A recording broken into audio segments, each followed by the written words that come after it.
I rise today in opposition to House Bill 5626. This bill would eliminate transparency for where voters' regional enhancement millage dollars would go. Instead of listing every school district that would receive funding, the ballot would only be required to say public schools. For over a decade, we have listed all of the schools receiving funding from regional enhancement millages. And for over a decade, there have been ballots that include a long list of districts, sometimes over 30 names long in Wayne County, that would receive funding. Until 5 weeks ago, no one seemed to be very concerned about the amount of space that this took up on our ballots. So the question we're asking today is, why now?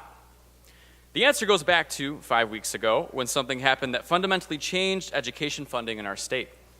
Something that makes this bill about so much more than saving space.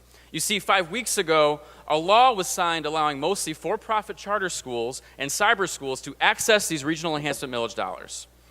So why would we now choose to take that information off the ballot about where those tax dollars are going? The answer is simple.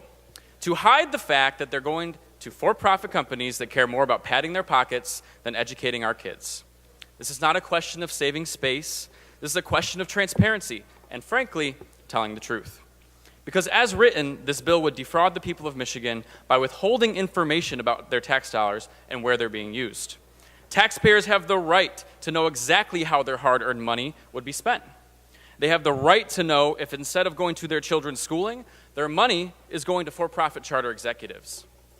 They have the right to know that the traditional public schools that their children, families, and communities depend on will now lose out on millions of dollars every year.